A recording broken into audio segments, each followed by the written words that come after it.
I came back from the airport because I had forgotten my passport at home, but what I heard through the window between my daughter and my son-in-law changed my life forever. It was impossible to believe what my own ears were hearing. I had planned this trip for months. Everything was perfectly organized, but a simple oversight brought me back at the exact moment to discover the most painful truth of my existence. My heart was racing as I climbed the stairs of my own house, the house I had built with so much love and sacrifice over decades. I never imagined I would return like this, with trembling hands searching through my papers for the document that would allow me to escape my routine for a few days. The taxi was waiting for me outside with the engine running, the driver glancing impatiently at his watch. But I needed to find that damn passport, which I was sure was in my desk drawer. I ran upstairs, panting a little because at 66 years old, I don't have the same agility I used to, but the excitement of the trip gave me strength. It was my first solo getaway in years, a Mediterranean cruise I had booked after months of saving every dollar. My late husband Richard always told me I deserved to see the world, but we never had the chance. Now, 3 years after he passed, I had finally been encouraged to fulfill that dream. I slipped in quietly through the back door, trying not to make any noise. Emily and Kevin were visiting, as they did every Sunday, and I didn't want them to know I was back. I knew my daughter would worry unnecessarily and maybe even try to convince me to cancel the trip. She has always been overprotective of me, especially since I became a widow. I tiptoed up the stairs, heading for my bedroom where I kept the desk with all my important documents. The passport had to be there, in the second drawer, along with the insurance policies and bank papers. Everything was perfectly organized, just as my parents had always taught me. But just as I reached the second floor, their voices carried clearly from the living room. My bedroom window overlooked the garden where they were sitting, drinking coffee at the wrought iron patio set Richard had bought for our 20th wedding anniversary. At first, I thought it was a normal conversation, the kind all young couples have about their future plans. Emily was speaking in that soft voice she always uses when she's nervous, and Kevin was responding in his calculated tone that had always made me a little distrustful, though I never admitted it, not even to myself. But the words that followed made my blood run cold. I stood frozen by the window, hidden behind the lace curtains I had sewn myself years ago. My breathing became ragged, and I felt as if the floor were moving beneath my feet. "We can't wait any longer, Emily," Kevin was saying with a firmness I had never heard from him before. "Your mother is very healthy for her age. She could easily live another 10 or 15 years. We can't keep waiting that long." My daughter responded with a deep sigh, as if she had been carrying a huge weight for a long time. "I know, Kevin, but it scares me. She's my mother, after all. Although lately, I feel like I don't even recognize her anymore." "That's exactly why," he continued. "She's starting to make decisions on her own, like this ridiculous trip. What's next? Maybe she'll marry some old guy from her book club? We can't let her squander our future on old age whims." The words hit me like punches to the stomach. Our future? Old age whims? What exactly were they talking about? My mind raced, trying to process what I was hearing, but a part of me refused to accept the reality of such cruel words. "The lawyer says that if we can prove she's losing her mental faculties, we can get legal guardianship," Kevin went on. "And once we have control of her finances, we can make the decisions that really matter. This house is worth a fortune, and with her savings we could finally buy the condo we want." Emily was silent for a moment that felt like an eternity. I held my breath, clinging to the curtains, internally praying for my daughter to say no, that this was wrong, that she would never do something like that to her own mother. But her next words completely destroyed my world. "You're right, honey. I already spoke with Dr. Evans. He's willing to sign the papers we need. He says that at her age, it's easy to argue cognitive decline, especially if we show erratic behaviors like this sudden trip." I could hardly breathe. My legs were shaking so much, I had to lean against the wall to keep from falling. These were my loved ones, my only daughter, and the man she had chosen as her life partner, coldly planning how to take away everything I had built over decades of honest work. The sound of the taxi's horn broke through my thoughts. The driver was getting impatient, probably thinking I had changed my mind about the trip. But I wasn't thinking about cruises anymore, or passports. All I could think about were those terrible words I had just heard, about a betrayal I could never have imagined was possible. For 50 years, I built a life I thought was perfect, as orderly as a Swiss watch. Every morning I woke up at 6 o'clock sharp, prepared coffee in the same white porcelain cup Richard had given me on our first anniversary, and began my daily routine that never varied. I was a respected woman in the neighborhood, known for my punctuality, my impeccable garden, and my ability to host the best family gatherings. My house was my pride. Every corner reflected years of meticulous care. The plants in the garden grew lushly because I watered them religiously every afternoon at 5. The furniture gleamed because I polished it every Tuesday and Friday. Important documents were filed by date in the mahogany desk that had belonged to my father. Richard and I had worked tirelessly to build this life. He as an accountant at a textile company for 30 years, and I as an elementary school teacher for 25. We never had extravagant luxuries, but we never lacked for anything. We saved every dollar, calculated every expense, and planned every investment, always thinking of Emily's future. When our daughter was born, I felt that life finally had complete meaning. She was a beautiful, calm baby who slept through the night from 3 months old.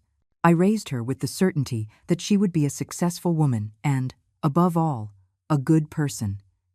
I taught her values, principles, the importance of honest work, and respect for others. Emily was an exemplary student throughout her education.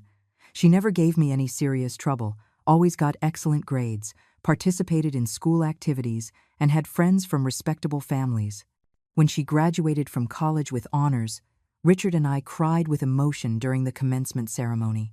I remember her in her seafoam green dress that day, radiant with happiness, hugging us and telling us that everything she had achieved was thanks to our example and dedication. She promised that one day she would repay us for all the effort we had invested in her education. I never imagined that repayment would be to snatch away everything I owned. She met Kevin when she was 28, at a conference for her job. He was an accountant like Richard, handsome, polite, with a promising future. I liked him at first. He spoke respectfully and helped with chores when he came for dinner. He seemed genuinely in love with my daughter. Richard approved of him immediately, saying he reminded him of himself when he was young. They were married in a small but elegant ceremony in our backyard. I took care of all the details, the flowers, the food, the decorations. Emily looked radiant in her ivory wedding dress, and Kevin never took his eyes off her. I thought they had found true love, just as Richard and I had decades before.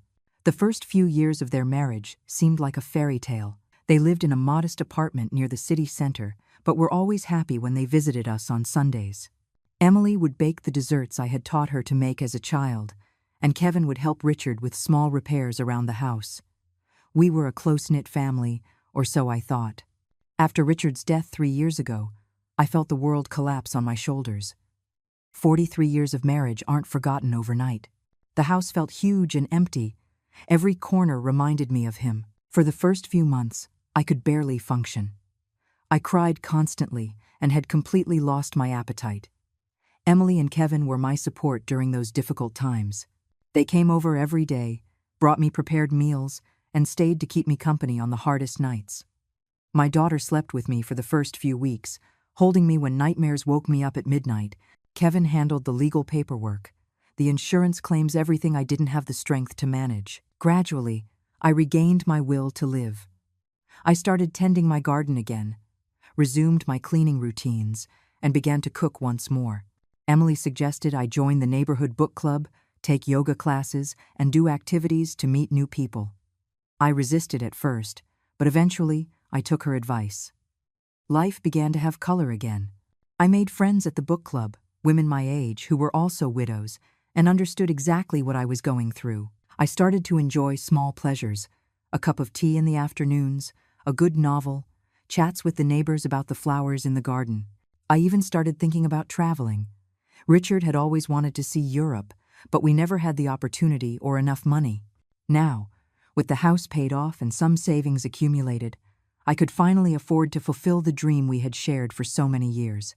When I told Emily and Kevin about my travel plans, their reaction was strange. They didn't show the excitement I expected, but rather concern. They said it was dangerous for a woman my age to travel alone, that I could get sick far from home, that it was better to wait, and maybe they could accompany me in the future. But I had made up my mind. For the first time in decades, I wanted to do something just for me, without asking for permission, without considering others' opinions. I felt free, independent, capable of making my own decisions. Richard would have been proud to see me so determined and brave. I organized everything meticulously: the passport, the reservations, the travel insurance, the right clothes. I even bought a new suitcase, a vibrant red one, because it seemed cheerful and optimistic. I was as excited as a little girl waiting for Christmas. I never suspected that this excitement, this new independence that made me so proud, was precisely what was fueling the sinister plans I had just overheard from my own window. "The problem is, she's still too sharp," Kevin continued while I remained hidden behind the curtains, feeling my world crumble word by word. "But Dr. Evans says that doesn't matter. With a few testimonies of erratic behavior and her age, we can get her declared mentally incompetent without much trouble." Emily sighed deeply. "What if she figures out what we're doing? You know my mom, Kevin. She's smarter than she looks. For years, she managed the household finances when Dad was alive. She never made mistakes with the numbers." "That's exactly why we have to act fast," he replied with a coldness that chilled me to the bone. "The longer we wait, the harder it will be to convince a judge, but if we present the case correctly, showing that she's making impulsive decisions like spending money on unnecessary trips, we can argue for impaired judgment." The words stabbed into my chest like sharp daggers. Unnecessary trips, impaired judgment. How could they talk about me like that? How could my own daughter, the child I had carried in my arms, nourished with my milk, comforted during every childhood nightmare, be planning to destroy my life in such a cruel way? "I already spoke with Susan too," Emily added, mentioning my best friend from the book club. "I told her I was worried because Mom had been acting strangely lately, that she sometimes gets confused with dates, that she repeats the same stories over and over." My heart stopped completely. Susan was my confidant, the person with whom I shared my joys and worries every Tuesday over coffee. Had Emily been poisoning our friendship with lies about my mental health? For how long had she been weaving this web of deceit behind my back? "Excellent," Kevin approved. "We need it to look like a pattern of concerning behavior. What else can you get?" "Well, we could also talk to Mrs. Gable, the next-door neighbor. She's always been a bit of a gossip. If I tell her I'm worried about Mom's mental health, she'll surely start inventing things she's noticed." The betrayal was deeper than I had imagined. They weren't just planning to steal my assets, they were systematically destroying my reputation, my social support network, everything that gave me a sense of belonging and dignity in the community where I had lived for decades. "Perfect," Kevin said. "And don't forget to document anything strange she does. If she gets up in the middle of the night, if she forgets to pay a bill, if she gets a name wrong, everything can be used as evidence." My stomach churned as I realized that for months, maybe years, my own daughter had been watching me like a predator watches its prey, waiting for any slip-up, any normal moment of human vulnerability to use against me. "And what about the house?" Emily asked. "It's the most valuable thing she has. Once we have guardianship, we can sell it easily. We'll say it's too big for her, that she needs to be in a safer place with specialized care.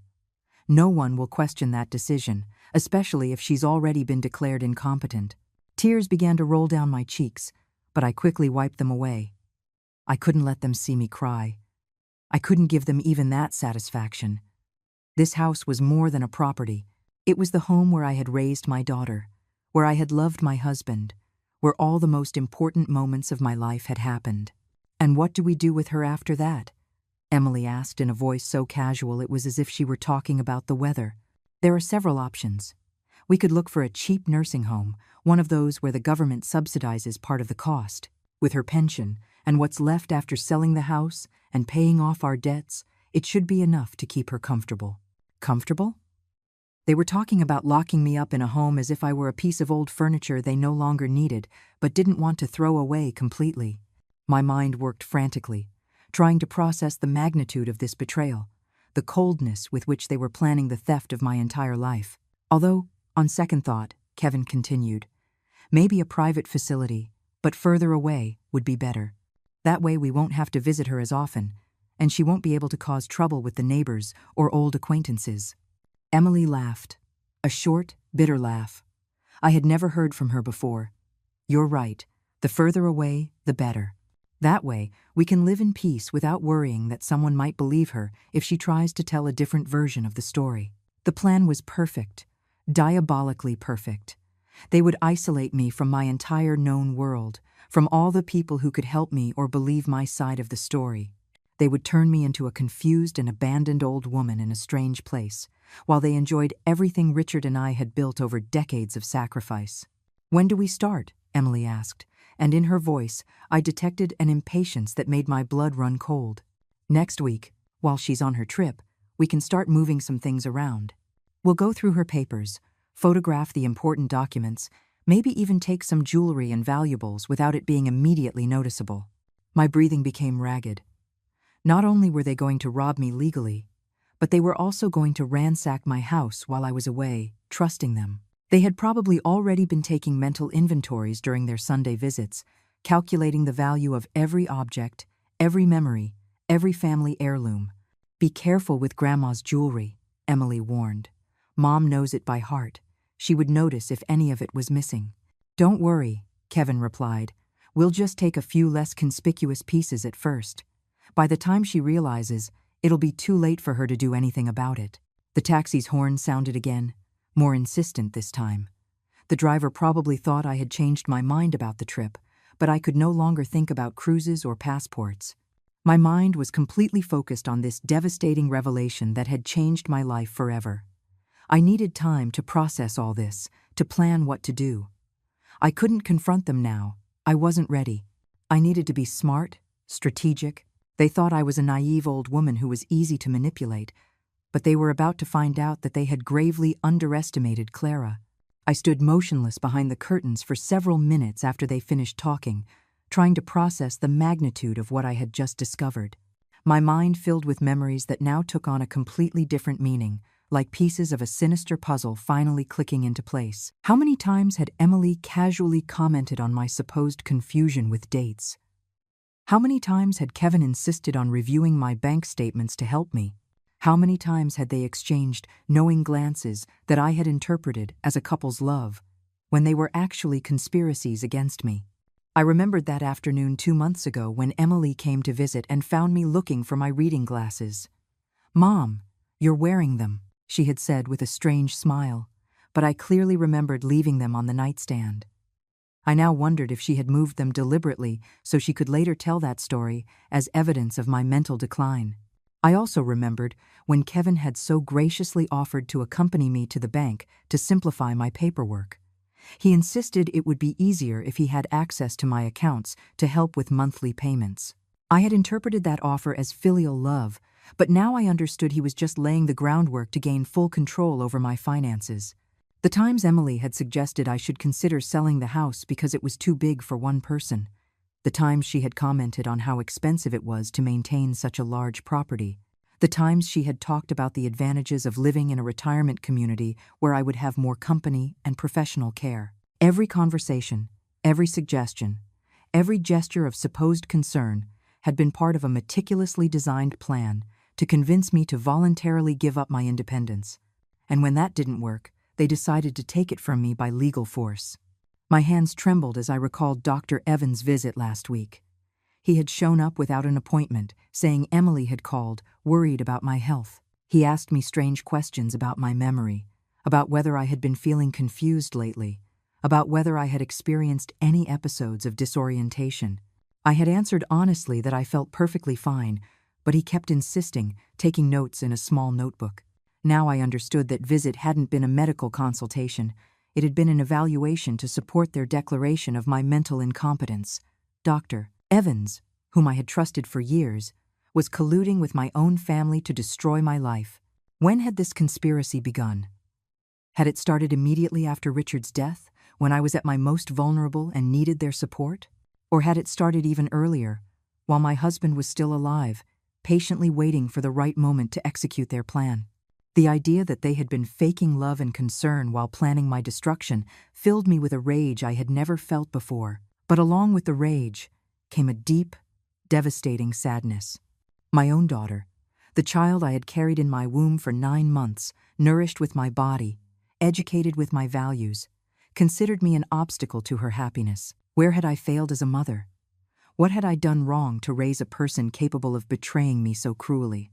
Had I been too generous, too permissive, or maybe not strict enough in teaching her about gratitude and respect for her parents?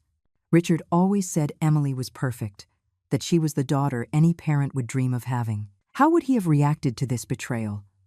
Would he have felt as responsible as I did now? Or would he have seen the signs I had missed for all these years? The sound of their voices interrupted my painful thoughts. They were saying their goodbyes, getting ready to leave. I heard the scrape of chairs being moved, footsteps on the patio, the final words of a conversation that had destroyed my world forever. "Remember, honey," Kevin was saying, "we can't suddenly change our attitude toward her. We have to keep being the perfect daughter and son-in-law until everything is legal." "I know," Emily replied, "although it's getting harder for me to fake affection when I see her spending money on unnecessary things like that trip. But you're right, we have to keep up appearances until we have everything under control." Faking affection. Those words hit me harder than all the others. For years, I had interpreted their hugs, their kisses on my cheek, their "I love you, Mom," as genuine expressions of filial love. Now I discovered it had all been an elaborate performance, a mask to hide their contempt and greed. I heard the front door open and close. Their footsteps receded down the front path. The sound of their car engine started and gradually faded into the distance. Only then did I allow myself to collapse onto the bed, my body shaking from the shock of everything I had discovered. The taxi's horn was still honking outside, increasingly impatient. I would have to go down and cancel the trip, make up some excuse. I couldn't leave now, knowing what I knew. I needed time to think, to plan, to decide how to face this devastating betrayal. But as I headed toward the window to signal the driver, an idea began to form in my mind. What if I didn't cancel the trip? What if I used their plan to go through my things while I was away to observe them without their realizing it? What if I pretended to be the naive old woman they thought I was, while I was actually investigating the true depth of their betrayal? They had gravely underestimated Clara. They thought she was a vulnerable widow who was easy to manipulate, but they were about to discover that the woman who had built a life with Richard, who had raised a daughter and managed a household for decades, had resources and strength they couldn't even imagine. If they wanted to play dirty, I would teach them what it really meant to face a woman who had nothing left to lose and everything to fight for. I walked down the stairs with firm, determined steps, though my heart was beating like a war drum. The taxi driver looked relieved when I appeared at the front door with my red suitcase and a smile that, though forced, must have seemed convincing. "Sorry for the delay," I said in the calmest voice I could manage. "I'm ready for the airport now." During the entire ride, I made casual conversation with the driver, commenting on the weather and my excitement for the cruise. But my mind was racing, planning every move. I couldn't let Emily and Kevin suspect I had discovered their plan. My only advantage was that they believed they had me completely fooled. At the airport, while waiting for my flight, I called Susan from a payphone. I needed to know exactly what Emily had told her about my supposed mental decline. "Susan, dear," I began naturally, "I'm at the airport about to leave, but I wanted to ask you something. Have you noticed anything strange about me lately?" There was an awkward pause before Susan answered. "Well, Clara, the truth is, Emily came to see me a few weeks ago. She was very worried about you. She said you'd been a bit confused about things." My stomach tightened, but I kept my voice serene. "Confused how, exactly?" "She said you repeated the same stories several times, that you sometimes forgot where you put things, that you'd had a few episodes of disorientation." I told her I hadn't noticed anything unusual, but she insisted it was very subtle and that maybe I hadn't realized. The poison was spreading exactly as they had planned. And what else did she say? She also mentioned you were making impulsive decisions, like this trip. She said she was worried because it wasn't typical of you to do something so spontaneous without consulting the family. Every word confirmed the depth of their betrayal. They had been building a carefully designed narrative to make my independent decisions look like symptoms of dementia. "Susan, I want you to know that I feel perfectly fine. If you ever notice anything genuinely concerning in my behavior, please, tell me directly, okay?" "Of course, dear," although I must admit, Emily seemed truly distraught. "Maybe you should talk to her when you get back." After hanging up, I went to the airport gift shop and bought a small, discreet audio recorder. If they were going to use my words against me, I could play that game too. During the flight, I mentally worked out a detailed strategy for the coming days. The cruise was emotional torture, surrounded by happy couples and loving families. I couldn't stop thinking about the betrayal waiting for me at home. Every night, alone in my cabin, I cried silently for the daughter I thought I had, who in reality had never existed. But I also used that time to strengthen my resolve. I would not be defeated so easily. When I returned 5 days later, I acted as if nothing had happened. I told Emily and Kevin about the trip with genuine enthusiasm, showing them photos and gifts I had brought back. They smiled and asked questions, but I could see the impatience in their eyes, the anxiety to know if I had noticed anything different in the house. And indeed, several things had been subtly moved. My desk documents were in a different order. A few minor pieces of jewelry were missing from my jewelry box. They had even taken photos of certain furniture and paintings, probably to calculate their resale value, but I pretended not to notice anything, acting like the absent-minded old woman they believed I was. Over the next few weeks, I began my own silent investigation. First, I made an appointment with my trusted lawyer, Arthur, without mentioning anything to Emily. I explained that I wanted to review my will and make sure all my legal documents were in order. "Is there a specific problem you're worried about?" Arthur asked, noticing something in my tone. "Let's just say I've started to question some things about the people I trusted," I replied carefully. "Would it be possible to make some changes without anyone else finding out for now?" Arthur, who had been Richard's friend for decades, nodded with understanding. "Of course. Everything we discuss here is protected by attorney-client privilege." I also began to secretly document every interaction with Emily and Kevin, every comment about my supposed confusion, every suggestion about selling the house, every question about my finances was recorded on my little device. Soon, I would have enough evidence of their pattern of manipulation. But the most revealing investigation happened when I decided to follow Kevin one afternoon. I had noticed he was leaving work early on Wednesdays lately, and my gut told me there was more to it. I put on a large hat and sunglasses, feeling ridiculous but determined to uncover the truth. I followed him to a cafe on the other side of town, where he met a young woman with 2 small children. My heart stopped when I saw him hug her and kiss the children as if they were his own. This wasn't a business meeting or a casual get-together with a friend. I sat at a distant table, hidden behind a newspaper, and watched for an hour as Kevin acted like a loving father and husband with this secret family. The children called him Daddy. The woman spoke to him with the intimacy of a longtime wife. When they said goodbye, he handed her an envelope that clearly contained money. The final piece of the puzzle clicked into place. Kevin wasn't just planning to rob me to finance his life with Emily. He was also maintaining another family in secret. My daughter wasn't just a victim of his manipulations. She was also his unwitting accomplice in a much larger deception. That night, while pretending to watch television in the living room, Emily and Kevin were talking in the kitchen, thinking I couldn't hear them. My hidden recorder captured every word as they planned the next step in their strategy to have me declared incompetent. "Dr. Evans says he needs more documented evidence," Kevin was saying. "Erratic behavior, significant memory lapses, questionable financial decisions. We could hide her blood pressure medication," Emily suggested. "If she feels dizzy or confused, it would be easy to convince anyone she's losing her faculties." The cruelty of that suggestion took my breath away. They were willing to risk my physical health to achieve their goals. There was no longer any doubt that these people were capable of anything. But I was preparing, too. The war had begun, and they didn't know their opponent already knew all their cards.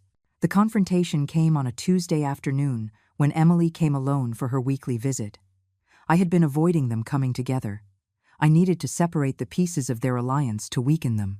I prepared coffee in my best porcelain set, as I always did, but this time every gesture was calculated with military precision. "Mom, I've been thinking a lot about your well-being," Emily began with that sweet voice I now recognized as completely fake. "Kevin and I think it might be a good idea for you to talk to someone about how you've been feeling lately." I placed the coffee cup in front of her with perfectly steady hands. "Someone like who, sweetie?" "Well, maybe a specialist. Dr. Evans knows some very good psychologists who work with people your age. It's nothing serious, just to make sure you're processing Dad's passing and all the change is well. There it was, the beginning of the next step in their plan. She wanted to take me to a psychologist who was probably also in on their conspiracy, someone who would officially document my supposed mental decline. I decided it was time to start revealing my cards. But gradually, "Emily, can I ask you something?" I sat across from her, studying every micro-expression on her face. "Do you think I've been acting strangely lately?" She avoided my direct gaze.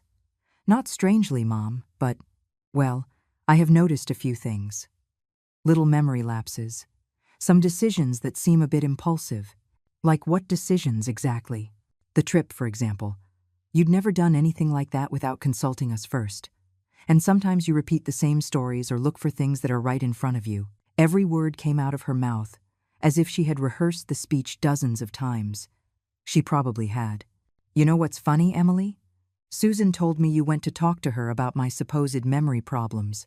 For the first time, I saw a flicker of panic in her eyes. "I was just worried, Mom. I wanted a second opinion from someone who knows you well." "And Dr. Evans? Were you so worried that you had to call him to come over without me asking for a consultation?" She was clearly nervous now. Her hands trembled slightly as she lifted her coffee cup. "Mom, I don't understand why you're questioning all this. We just want what's best for you." I stood up slowly and walked to the window, the same window from which I had heard the conversation that changed my life. "You know what else is funny, my dear daughter? I found something very interesting at the bank yesterday." Her face went visibly pale. "At the bank?" "Yes. It turns out someone has been making inquiries about my accounts, asking about procedures for transferring funds in case of mental incapacitation. Don't you find that strange?" Emily stood up abruptly, spilling a little coffee on the table. "Mom, I think you're misinterpreting things." "Really?" I turned to her with a smile I knew was intimidating. "Then maybe you can explain why my grandmother's pearl necklace disappeared from my jewelry box, or why my desk documents have been constantly moved, or why you have copies of my house keys that I never gave you." Each accusation hit her like a slap. I saw the exact moment she realized she had been discovered, when her mask of the concerned daughter finally crumbled. "Have you been spying on us?" she managed to ask, her voice no longer sweet. "I don't need to spy in my own house, Emily. I just need to pay attention to what's happening under my own roof." Just then, as if summoned by telepathy, Kevin arrived. I heard him use his key to get in, confirming my suspicions that they had free access to my house when I wasn't there. His footsteps went straight to the living room, where he found us in the middle of our confrontation. "What's going on here?" he asked, but his tone wasn't one of genuine confusion. It was the tone of someone who knew exactly what was happening and was assessing how much damage had been done. "Your wife was just explaining to me why she thinks I need psychological help," I replied with a calm I didn't feel, "and I was telling her about my visit to the bank." Kevin exchanged a quick glance with Emily, a silent communication that confirmed my worst suspicions about their coordination. "Clara, I think there's a misunderstanding." "Oh, there's no misunderstanding, Kevin. In fact, I think I finally understand everything perfectly." I walked to my desk, opened the top drawer, and pulled out a folder I had been preparing for weeks. "For example, I understand that you've been visiting a woman named Maria on Wednesday afternoons. A woman with 2 children who call you Daddy." The color completely drained from his face. Emily looked at him in genuine shock, clearly knowing nothing about his secret family. "What is she talking about? Hasn't your wonderful husband told you, dear? Kevin has been maintaining another family for at least 3 years. The children are about 5 and 7 years old." "How long have you two been married?" 6 years, Emily whispered, and I saw the exact moment she realized her marriage had been a lie from the beginning. "Exactly, which means Kevin already had this other family when he married you. Did you ever wonder where he got the money to support 2 households on the accountant's salary he claims to have?" Kevin finally found his voice, but it was no longer that of the charming son-in-law I had pretended to know. "This is none of your business, you nosy old woman." "Ah, there's the real personality you've been hiding," I smiled with satisfaction as his mask finally fell. "You know what else I discovered, Kevin? You're not an accountant at the company where you said you worked. In fact, that company closed down 2 years ago." Emily collapsed onto the sofa, her face in her hands. What else have you been lying about? Oh, my dear, I said with a compassion that was completely genuine for the first time in weeks. You are also a victim of this man. But unfortunately, that doesn't change the fact that you chose to betray me to benefit him. The room filled with a tense, dangerous silence. The three of us knew there was no turning back, that all the cards were on the table, and that the open war had finally begun. Kevin stood up abruptly, his fists clenched and an expression on his face I had never seen before. There was nothing left of the polite, charming son-in-law I had known for years. You know what, old lady? I'm tired of pretending I care about you. You should have just kept your mouth shut and let things run their natural course. Emily looked up, tears streaming down her cheeks. Kevin, what are you saying? I'm saying your mother is an annoying obstacle who should have accepted her place a long time ago. His voice had a cruelty that made my blood run cold. Women her age should be grateful that someone is looking after them, not playing detective. But before I could respond, the doorbell rang. The three of us froze, as if caught in the act which, in a way, was exactly what had happened. Are you expecting someone? Emily asked in a trembling voice. I smiled with the first genuine satisfaction I had felt in weeks. As a matter of fact, yes. Excuse me for a moment. When I opened the door, Arthur was standing on the threshold with a young woman in a suit I didn't immediately recognize.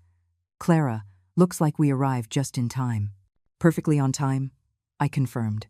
Emily, Kevin, I'd like to introduce you to my lawyer, Arthur, whom you already know, and Detective Miller, whom I've hired for the past few weeks. The shock on their faces was evident. Kevin tried to regain his composure, but it was too late. I don't understand what's happening here. Detective Miller took a folder out of her briefcase. Mr. Martin, for the last 3 weeks, we have been investigating your financial and personal activities at Mrs. Clara's request. We have photographic evidence of your meetings with Maria Mendez and her children, records of bank transfers to her account, and full documentation of your fraudulent employment. Emily stood up slowly, as if in a trance. Mom, how long have you known all this? Since the day I supposedly left for my trip, when I came back for my passport and heard you two planning how to steal my entire life. But you went on the trip? She protested weakly. Yes, I did, but not before installing hidden security cameras throughout the house and hiring professionals to document your every move while I was away. Arthur opened his own folder. We have video recordings of both of you going through Clara's private documents, photographing her belongings, and removing jewelry and valuables. We also have the audio recordings of your conversations about plans to have her declared mentally incompetent. Kevin finally lost his composure completely. This is ridiculous. Emily is her daughter. She has a right to be concerned about her mother's well-being. Concerned? Detective Miller smiled coldly. Is that what you call conspiring to commit fraud, theft, and kidnapping? Because that's exactly what we documented. Kidnapping? Emily asked in a broken voice. Yes, dear, I answered with genuine sadness. Planning to have me involuntarily committed to a mental institution based on fabricated evidence constitutes kidnapping under the law. At that moment, as if the situation couldn't get more dramatic, someone else knocked on the door. This time, it was Arthur who went to open it, returning with a woman I recognized immediately from my surveillance photos. It was Maria, Kevin's other secret family. Excuse the interruption, Maria said, her voice firm but nervous. I'm Maria Mendez, and I need to speak with Kevin immediately. Kevin turned a shade of green. Maria, what are you doing here? I came because I finally found out the whole truth about you, Kevin. And also because this lady, she pointed to Detective Miller, came and asked me questions that opened my eyes completely. Emily looked back and forth between Kevin and Maria, as if watching a surreal movie. She asked Maria, "How long have you been married to him?" Married? Maria laughed bitterly. He told me he was divorced, that his ex-wife had taken everything in the settlement, and that's why we couldn't get officially married until his financial situation improved. She turned to Emily. Who are you? I'm his wife, Emily whispered, his legal wife. The silence that followed was deafening. Maria leaned against the wall as if she had been physically struck. His wife? But we've been together for 4 years. My children think he's their father. Emily and Kevin have been married for 6 years, I informed her gently. Which means you have both been victims of this man's lies this entire time. Detective Miller seized the moment to continue her report. Our investigation reveals that Kevin has been using the money he obtained from Emily and the small amounts he stole from Clara to maintain his double life. But that wasn't enough for his needs, which is why he developed this plan to access Clara's entire estate. Maria turned to Kevin with a palpable fury. Are you telling me that all this time you've been stealing from an old woman to give money to me and my children? It's not theft, Kevin protested desperately. It was just a temporary reallocation of resources. Temporary reallocation? Arthur laughed without humor. Fraudulently planning to have someone declared mentally incompetent to steal their assets is not a temporary reallocation. It's a federal crime. At that moment, I saw something I didn't expect. Emily stood up slowly and walked toward Kevin. For a second, I thought she was going to defend him, to stand by him despite everything that had been revealed. Instead, she slapped him across the face, a sound that echoed through the room. You are a liar, a thief, and a manipulator, she screamed, in a voice I hadn't heard since she was a little girl throwing tantrums. You made me an accomplice in betraying my own mother for money that wasn't even for us. But to support your other family, Kevin touched his cheek in genuine shock. Emily, I can explain all of this. There's nothing to explain, Maria interjected. Your lies have ruined too many people's lives. My children are going to grow up wondering why their father disappeared from their lives. Detective Miller closed her folder with professional satisfaction. Mr. Martin, I have here an arrest warrant for fraud, attempted theft, and conspiracy. I also have orders to freeze all of your bank accounts while the origin of the funds is investigated. The arrival of police officers transformed my living room into a scene from a crime movie. Kevin was handcuffed while protesting his innocence with a desperation that was almost pathetic to watch. His shouts about misunderstandings and conspiracies against him echoed through the house as they led him out to the patrol car. Emily had completely broken down on the sofa, crying in a way I hadn't seen since she was a small child. Maria stood by the window, hugging herself, as she watched the man who had destroyed her life and her children's lives being taken away. Detective Miller continued to meticulously document everything, preparing the case that would ensure Kevin paid for every one of his crimes. Arthur approached me with an expression of admiration mixed with concern. Clara, I must admit, you handled this brilliantly. But how are you feeling now that everything is out in the open? It was a complex question. On one hand, I felt a deep satisfaction in seeing justice finally being served. Kevin had manipulated and hurt too many people and deserved to face the consequences of his actions. But on the other hand, looking at my shattered daughter and the traumatized Maria, I couldn't help but feel an overwhelming sadness for all the damage that had been caused. I feel relieved that the truth is out, I answered honestly, but also devastated by everything that has been lost in the process. Detective Miller put away her documents and came over. Mrs. Clara, I want you to know that your courage to investigate and confront this situation likely saved not only your assets, but also prevented Kevin from victimizing other people. Our investigation revealed he had been exploring similar schemes with other widows in the community. That information struck me deeply. I hadn't been the only one on his list of potential victims. How many other women my age might have suffered what I was about to suffer if I hadn't discovered his plans in time? Maria finally spoke, her voice broken but determined. Mrs. Clara, I want to apologize for everything that has happened. I knew nothing about you or Kevin's plans. If I had known the money he gave us came from criminal activities, I never would have accepted it. I went to her and gently touched her arm. My dear, you are also a victim of this man. You have nothing to apologize for. We have both been deceived by someone who was an expert at manipulation.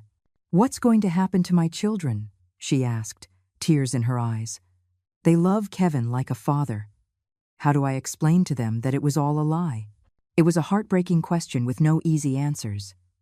Children are resilient, I said, though I knew it sounded inadequate. With love and support, they can get through this. And maybe now they'll have the chance to know their real father, without Kevin's lies getting in the way. Arthur intervened with practical information. Maria, as part of the investigation, will be able to trace the funds Kevin provided you. If that money came from criminal activities, the state may be able to offer some form of compensation or assistance during the transition. Emily finally looked up, her eyes red and swollen. Mom, I don't know how to ask for your forgiveness for what I've done. There are no words to express how sorry I am." I sat down next to her, feeling the weight of all the years we had lost because of Kevin's manipulations. "Emily, I need to understand something. Did you ever truly believe I was losing my mental faculties? Or did you always know you were lying?" She covered her face with her hands. At first, Kevin convinced me that you were really showing signs of confusion. He said it was normal that I didn't notice them because I saw you so often, but that he could see it more objectively. Slowly, I started looking for evidence of what he was saying, and when I couldn't find it, he would convince me that I had missed it or misinterpreted it. It was a sophisticated psychological manipulation technique. Kevin had gradually brainwashed my daughter, making her doubt her own perception and judgment. "And when did you realize it wasn't true?" "I think deep down I always knew something was wrong. But Kevin was so convincing, so sure of himself. And honestly, the idea of having access to your estate was tempting. We're in debt up to our eyeballs, Mom. Kevin told me it was the only way to save our future." Detective Miller took careful notes. "That's the exact pattern we see in financial manipulation cases. The perpetrator identifies financial and emotional vulnerabilities, then systematically exploits them." Arthur opened a new folder. "Clara, there's something else we need to discuss. During our investigation, we discovered that Kevin had started forging your signature on some bank documents. Fortunately, we stopped him before he could make any significant transfers. But we need to make sure all your accounts are secure." The revelation that he had been forging my signature hit me like another slap. "What kind of documents?" "Change of beneficiary forms. Applications for additional credit cards. Some inquiries about loans against the value of your house. He was preparing multiple avenues to access your funds once he had legal control." Maria shook her head in disbelief. "How could I have been so blind? All the signs were there, but I wanted to believe his lies because the alternative was facing that I was raising my children alone." "Don't blame yourself," I told her firmly. "Kevin was an experienced predator. He knew exactly how to manipulate our hopes and fears." Detective Miller closed her notebook. "With all the evidence we've gathered, Kevin will face multiple charges: bank fraud, forgery, attempted kidnapping, and possibly more as the investigation continues. We're talking about a significant prison sentence." As the officers finished processing the scene, I realized that although I had won this battle, the emotional scars would take a long time to heal. My relationship with Emily was damaged, perhaps irreparably. Maria and her children would have to rebuild their lives from scratch, and I would have to learn to trust again after this devastating betrayal. But for the first time in months, I felt in control of my own life again. 6 months later, I was sitting at my favorite cafe with Susan, observing how life had taken turns I could never have imagined. Kevin's trial had ended the previous week with a sentence of 12 years in prison for multiple counts of fraud and forgery. Justice had been served, but the emotional wounds were still healing slowly. Susan stirred her coffee with a thoughtful expression. "You know what impresses me most about this whole situation, Clara? The way you handled everything. I never saw you coming." I laughed softly, the first genuine laugh I'd had in a long time. "I didn't see me coming either, to be honest. I don't think I even knew what I was capable of until I was forced to find out." My relationship with Emily had been the most complex aspect of this whole experience. For the first few months after Kevin's arrest, we had barely spoken. She was dealing with the divorce, personal bankruptcy, and psychological therapy to process years of emotional manipulation. I needed space to heal from the betrayal and decide if it was possible to rebuild our mother-daughter relationship. "Have you heard from Emily lately?" Susan asked, as if she had read my mind. "We spoke on the phone last week," I answered carefully. "She's living in a small apartment downtown, working double shifts to pay off her debts. Therapy seems to be helping her understand how Kevin manipulated her perception of reality for so long. It was strange to talk about my own daughter as if she were a distant acquaintance, but that was the current reality of our relationship." Forgiveness was a gradual process, and although I had begun to forgive her intellectually, my heart still needed time to fully heal. "And what about Maria and her children?" "That's a more hopeful story. Maria turned out to be an incredibly strong woman. She managed to locate the biological father of her children, who had been looking for them for years. Kevin had told him she had died in an accident, while he told her that he had abandoned them." Susan shook her head in disgust. That man was truly evil. He was. But what's amazing is that Maria and I have developed a genuine friendship. We meet for lunch once a month, and her children call me Grandma Clara. It's strange how something so destructive can eventually create unexpected connections. The irony was not lost on me. I had gained a sort of substitute family through the betrayal of my biological one. Maria's children, aged 5 and 7, had accepted my presence in their lives with the natural ease of children. To them, I was just another caring adult who had appeared in their world, not a symbol of their fake father's lies. "And your travel plans?" Susan asked with a knowing smile. "Are you still thinking of exploring the world?" "In fact, I have reservations for a tour of Greece next month," I said, feeling proud. "And Maria is going to house sit for me while I'm away." It's funny how life gives you exactly what you need when you least expect it. We had decided that Susan would stay over a few nights too, turning my absence into a sort of extended get-together for friends. The idea of having trusted women looking after my home gave me a peace I hadn't felt in years. "Aren't you afraid to travel alone at your age?" Susan asked, repeating the same question Emily and Kevin had used to manipulate me. "I'm 66, not 96, I replied firmly. "And after everything I've faced this year, what could be more frightening than discovering your own daughter was planning to steal your entire life?" We had decided to keep the most sordid details of the case out of the public eye to protect Maria's children, but the community knew enough that my reputation had completely changed. I was no longer seen as the vulnerable widow who needed protection, but as the sharp woman who had unmasked a sophisticated criminal. "You know what's the most liberating part of all this?" I said. "For the first time in decades, I'm making decisions based solely on what I want, not on what others expect of me or how my decisions will affect them." Susan nodded in understanding. "It's like you've rediscovered parts of yourself you forgot existed." "Exactly. For years I was a wife, a mother, a daughter-in-law, a neighbor always defined by my relationships with others. Now, I'm rediscovering who Clara is as an independent individual. It's exciting and terrifying at the same time." My phone rang, interrupting our thoughts. It was Arthur with news about the final settlement of Kevin's assets. "Clara, I have good news. We managed to recover almost all the money he stole from you, plus interest. We were also able to secure a compensation fund for Maria and her children." After I hung up, I realized this chapter of my life was finally closing. All the loose ends were being tied up. All the accounts were being settled. It was time to look forward instead of back. "Do you have any regrets?" Susan asked as we walked back to our cars. I stopped and thought carefully about her question. Regrets?